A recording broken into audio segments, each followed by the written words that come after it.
Hi kids, it's Mrs. Latch, and we're going to show you what you need to do for the next virtual time. So this will take place for your virtual time Thursday or Friday, but also carry over to your next virtual time Monday and Tuesday. So we're going to study one of the drawing techniques that we learned in class called Pointillism. People also call it stippling. It's a kind of drawing technique that takes a little longer to do. So that's why I'm giving you a little more time.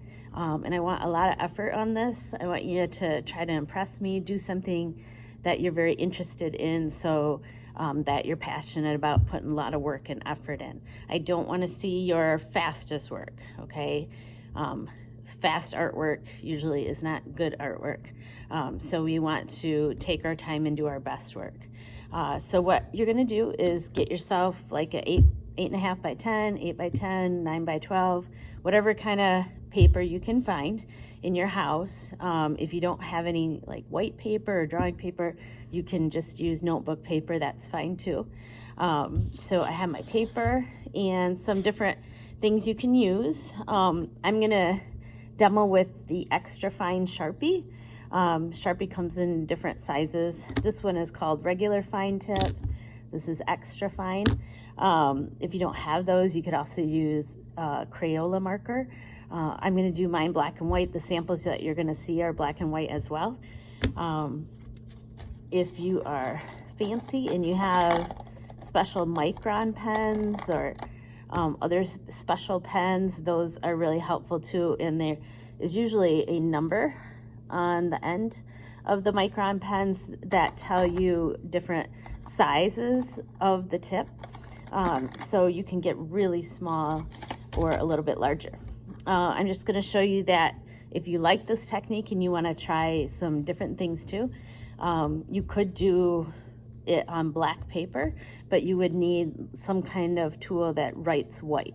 So a white charcoal pencil works really well if you want to work on black paper. I want you to stay away from using colors for this first time, because I want you to concentrate on making different lights and darks and gradually fading things so that your objects look more three-dimensional.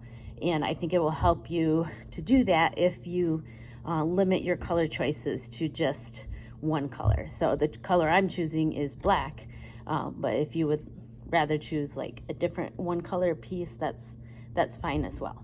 Okay, so what I did first is I'm trying to sketch out a contour outline of my plan. Notice my drawing's super light because I am gonna eventually erase those lines and I don't want them to show. So I'm figuring out a good composition. So mine's gonna be a holiday type picture.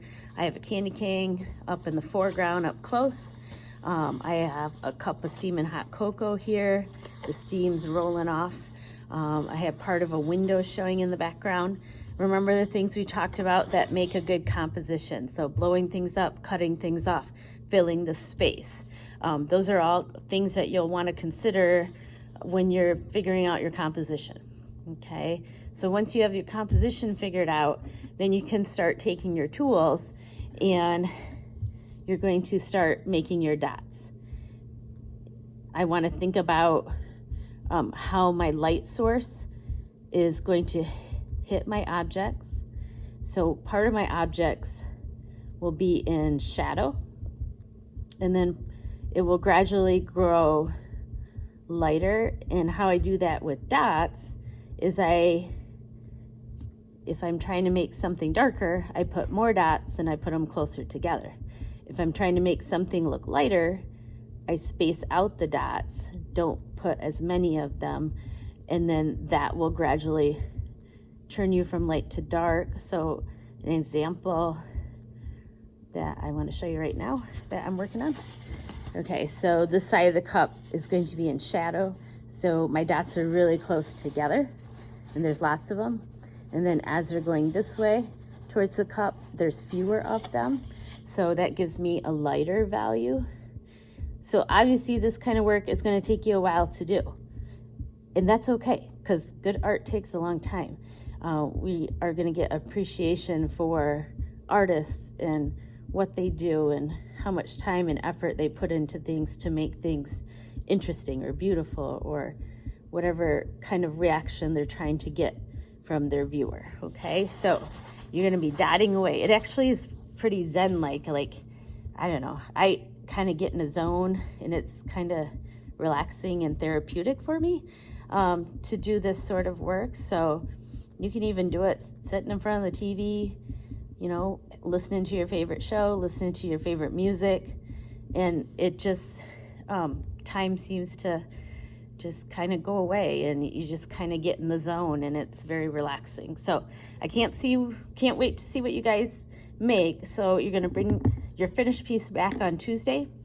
If you have your heart set on getting a piece of paper from me because you want like a white paper and you don't have one at home, then next time you see me face to face, either this Thursday or Friday, you can get from me a piece of paper. All right, see you guys soon.